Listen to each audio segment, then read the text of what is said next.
तो hello guys, welcome to our channel. आशा करता हूँ आप सभी अच्छे होंगे, अपना ख्याल रख रहे होंगे। तो आज हम लोग इंग्लिश के कुछ इंपॉर्टेंट क्वेश्चन देखने वाले हैं जो आपके एग्जाम के लिए बहुत इंपॉर्टेंट होने वाले हैं।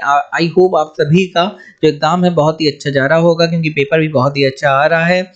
मेरिट बहुत हाई जाने के चांसेस है, इसीलिए मैं बार बार कह रहा हूँ कि 20+ तो आपको टारगेट रखना ही है। तो इसके अलावा मैं ये भी कहना चाहता हूँ कि मेरा जो एम है यहाँ पे एमसीक्यू करवाने का, आपको एमसीक्यू रटवाना नहीं बल्कि आपको कॉन्सेप्ट क्लियर करवाना है। तो कॉन्सेप्ट अगर क्लियर होंगे तो सारे क्वेश्चन आप आसानी से कर पाएंगे। तो चलिए बिना किसी देरी के स्टार्ट करते हैं। सबसे पहला हमारा क्वेश्चन है कि दे डैश हैं her and trusted her for years. तो दे के बाद क्या आएगा? अगर किसी इंसान को किसी इंसान पे ट्रस्ट है, ट्रस्ट माने विश्वास है, तो उसे पहले वो इंसान जानेगा ना, तभी तो ट्रस्ट करेगा। अब यहाँ पे क्या आप करेंगे? दे नो हर, या दे हैड नोन हर, या फिर दे न्यू हर, या फिर दे नोन हर।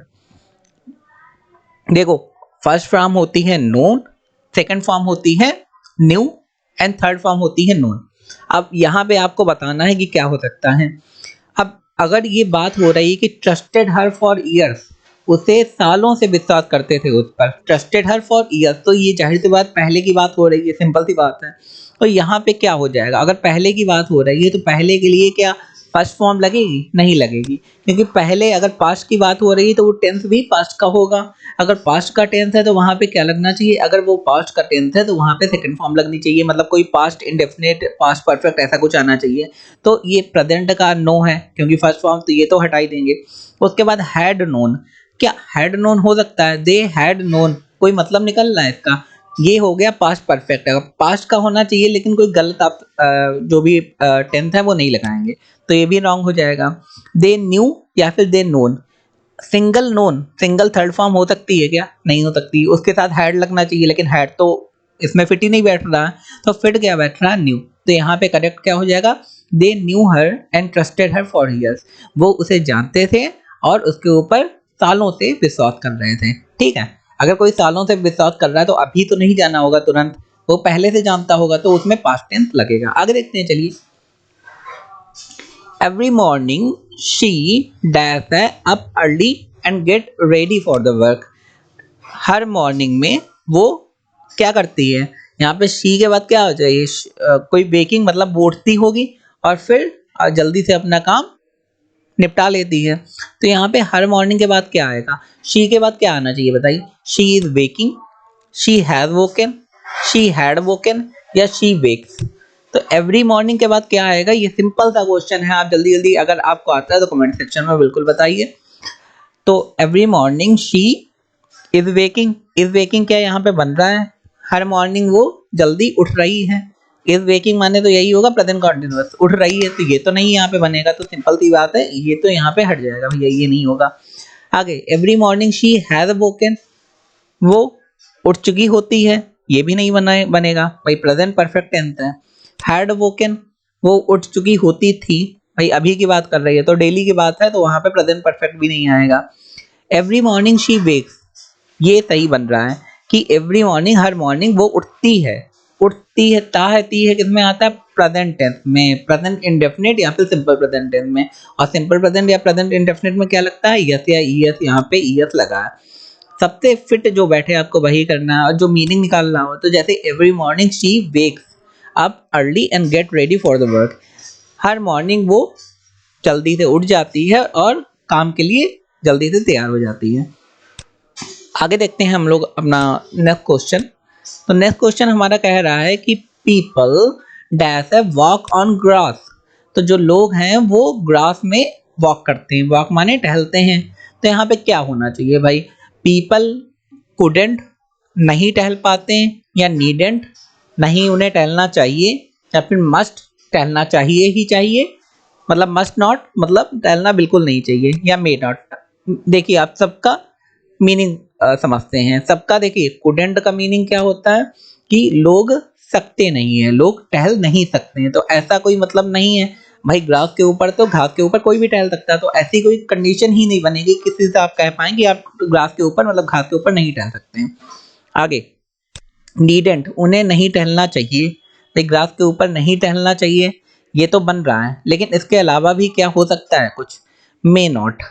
वो मतलब चाहे तो टहल सकते हैं, चाहे तो नहीं टहल सकते हैं। तो अगर हम कह देंगे पीपल मे नॉट, मतलब वो नहीं टहलेंगे।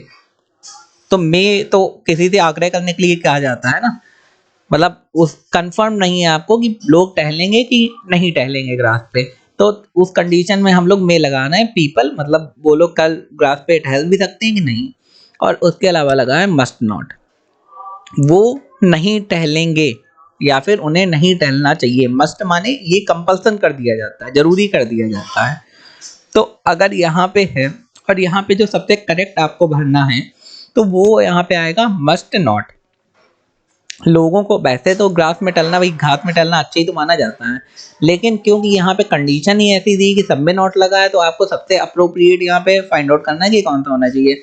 तो people must not walk on the grass, लोगों को ग्रास में मतलब घास पे नहीं टहलना चाहिए। मस्ट माने कंपल्सन कर दिया, तो यहाँ पे ये वाला सही हो जाएगा, क्योंकि बाकी सही तो बैठ रहे हैं कुछ कुछ, जैसे कुड नहीं सही बैठ रहा है, ये भी सही बैठ रहा है कि टहल सकते हैं कि नहीं टहल सकते, लेकिन यहाँ पे एक कंपल्शन कर दिया गया कि भाई नहीं टहलना है, तो वहाँ पे मस्ट नॉट हम लोग लगाएंगे। आगे बढ़ने से पहले दोस्तों मैं आपसे एक रिक्वेस्ट करना चाहता हूँ कि अगर अभी तक आपने सब्सक्राइब नहीं करा हमारे चैनल, तो सब्सक्राइब कर दें, लाइक कर दें, शेयर कर दें, because your subscription is our motivation. अगर आप सब्सक्राइब करेंगे तो आपके लिए और अच्छा कंटेंट और अच्छी ज़्यादा मोटिवेशन के साथ मैं लाऊंगा। तो हमारे चैनल को सब्सक्राइब इसलिए भी कर दें जिससे आपको बार बार ये चैनल ढूंढना ना पड़े, आपको सब्सक्राइब कर देंगे तो तुरंत मिल जाएगा। आगे देखते हैं, डैश है you speak any foreign language, तुम कोई भी फॉरेन लैंग्वेज बोलते हो। अभी तो यही मतलब निकला जब तक आगे कुछ लगा नहीं, तो यहाँ पे क्या होना चाहिए, कांट, तुम नहीं बोल सकते हो, means can't you speak any foreign language, क्या तुम कोई भी फॉरेन लैंग्वेज नहीं बोल सकते, क्योंकि जो वर्ब है वो पहले लगेगी, तो वहां पे क्या का एक मीनिंग निकलेगा, शुड। शुड का यहाँ कोई मीनिंग नहीं निकल रहा है, क्योंकि शुड हमेशा यू या जो भी है उसके बाद ही आता है, तो आ भी सकता है पहले, ऐसा कोई वो नीड नहीं है। शुड माने चाहिए, क्या तुम्हें कोई फॉरेन लैंग्वेज नहीं बोलनी चाहिए, तो यहाँ का इस सेंटेंस के हिसाब से ज्यादा कोई मीनिंग नहीं निकल रहा है। आगे देखते हैं, ओके आगे देखते हैं, कुडेंट। कुडेंट यहाँ पे लगेगा क्या, कुड माने सकते हो, क्या तुम कोई फॉरेन लैंग्वेज बोल नहीं सकते हो, तो यहाँ पे कैन और कुड का मीनिंग सेम निकलेगा, लेकिन आपको डिसाइड करना है अगर कैन या कुड लगेगा तो कैन लगेगा या कुड, या फिर can. Can you speak any foreign language, क्या तुम कोई फॉरेन लैंग्वेज बोल सकते हो। अगर आप किसी से पूछेंगे कि आपको कानपुर जाने या भोपाल जाने या फिर इंदौर जाने का रास्ता पता है, तो फिर आप क्या कहेंगे, do you know the way to go to Bhopal, या how to go to Bhopal, यही तो पूछेंगे। तो यहाँ पे क्या करेंगे, हम लोग कांट तो कह नहीं सकते, आप ये तो बोलेंगे नहीं उससे कि don't you know the way to go to reach Bhopal या इंदौर, तो डोंट से नहीं स्टार्ट करेंगे, डू से स्टार्ट करेंगे। तो यहाँ पे कांट वाला तो कोई मीनिंग नहीं निकल रहा, तो कुडेंट और कांट को दोनों हटा देंगे। शुड माने चाहिए, क्या तुम्हें कोई फॉरेन लैंग्वेज स्पीक करनी चाहिए, तो यहाँ पे अगर आप पूछ रहे हैं तो आप ये नहीं कहेंगे क्या आपको ऐसा करना चाहिए, अब यहाँ कुल मिला के तो नहीं निकल रहा, तो ये भी हटा देंगे। यहाँ पे सबसे अप्रोप्रिएट है कैन। जब कैन कहते हैं हम लोग, तो सिंपल सा कहने का मतलब होता है कि क्या आप ये काम कर सकते हैं कि नहीं कर सकते। और अगर हम लोग कुड कहते हैं तो हम लोग एक रिक्वेस्ट टाइप की करते हैं कि क्या आप कह सकते हैं कि नहीं कह सकते। तो यहाँ पे क्या आप बोल सकते हैं कि नहीं बोल सकते, तो यहाँ आप कोई रिक्वेस्ट नहीं कर रहे हैं, आप डायरेक्ट पूछ रहे हैं, तो can you speak any foreign language ये यहाँ पे आएगा। आगे देखते हैं, world war first and world war second took place at the 20th century, तो वर्ल्ड वॉर फर्स्ट और world war second 20th century में हुए थे। तो यहाँ पे क्या होना चाहिए भाई, ये भी एक क्वेश्चन हमारा है कि अगर वर्ल्ड वॉर फर्स्ट और वर्ल्ड सेकेंड 20th सेंचुरी में हुए थे, तो यहाँ पे ऑन 20th सेंचुरी, या फिर इन 20th सेंचुरी, या फिर एट 20th सेंचुरी, या इनटू 20th सेंचुरी। यहाँ पे सबसे अप्रोप्रिएट कौन सा है वो हम लोग बताएंगे, इसके अलावा समझेंगे बाकी का मीनिंग क्या है। ऑन किसके लिए लगता है, ऑन का टोटली मीनिंग, मेन तो मीनिंग ये होता है कि अगर टेबल के ऊपर कोई चीज रखी है या छत के ऊपर कोई चीज है तो हम लोग ऑन लगाते हैं। और अगर कोई जगह के हिसाब से देखेंगे तो जगह के हिसाब से आपको समझ में आएगा कि जब आप ऑन लगाते हैं तो कहाँ लगा सकते हैं, कहाँ पे नहीं। इन इन माने हम लोग लगा सकते हैं, ये वाला इन तो लगाते हैं किसी कहाँ कब हुए थे या टाइमिंग के साथ इन लगा सकते हैं। आगे एट भी कोई छोटे स्थान के लिए लगाते हैं, तो यहाँ पे टाइमिंग के लिए at most of the time नहीं लगाते हैं। ये कह सकते हो एट 8 o'clock, एट 10 o'clock, लेकिन जब बड़ा टाइम आता है कोई तो वहां पे एट नहीं लगाते। इनटू माने किसी चीज के अंदर, तो इनटू लगाने का कोई मतलब ही नहीं यहाँ पे। तो क्या होगा यहाँ पे, world war first and world war second took place in the 20th century. ये 20th सेंचुरी में हुए थे। आपको सबका मीनिंग समझ में आ गया होगा। अब एग्जाम में अगर कुछ भी आ गया तो आप लगा देंगे जो भी अप्रोप्रिएट होगा। आगे, they build this temple 3000 year ago. उन्होंने ये टेम्पल जो मंदिर है 3000 साल पहले बनाया। This must dash a great civilisation. ये जरूर कोई बहुत बड़ी सिविलाइजेशन होगी, ठीक है। तो यहाँ पे क्या होगा, this must not have been. यहाँ पे क्या ये होगा, दिस मस्ट, ये कोई बड़ी सिविलाइजेशन नहीं होनी चाहिए। भाई अगर इतना बड़ा मंदिर बनाया तो कोई ये थोड़ा ना बाद में कहेगा कि ये सिविलाइजेशन बड़ी नहीं होनी चाहिए। तो इसमें तो ये अप्रोप्रिएट नहीं बैठ रहा है। This must not have been a great civilisation. आगे, was, this must was a great civilisation होगा, या फिर this has been a great civilisation, या फिर this have been a great civilisation. तो यहाँ पे क्या निकलेगा आपको ये बताना है भाई। तो यहाँ पे अगर आप ये कहेंगे कि ये मंदिर 3000 साल पुराना है तो ये सिविलाइजेशन बहुत ही बड़ी अच्छी होनी चाहिए। तो दिस मस्ट, यहाँ पे क्या हो जाएगा, this must have been a great civilisation. Have been यहाँ पे लगेगा।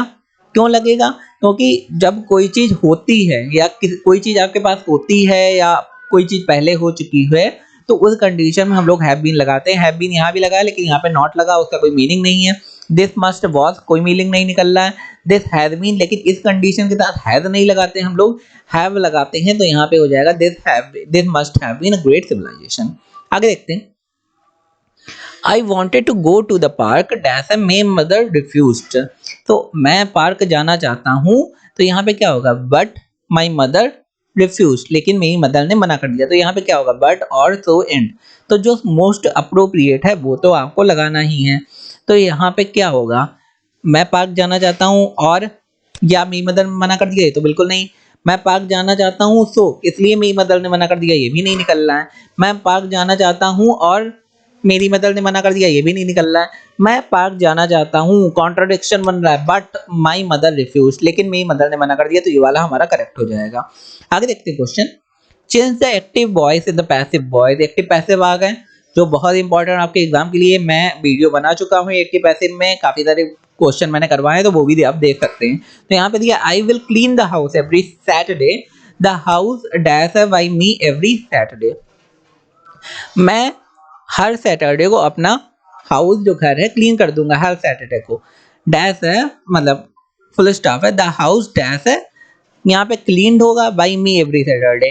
तो यहाँ पे एक्टिव ये पहला सेंटेंस दिया है और सेकंड में पैसिव दिया है।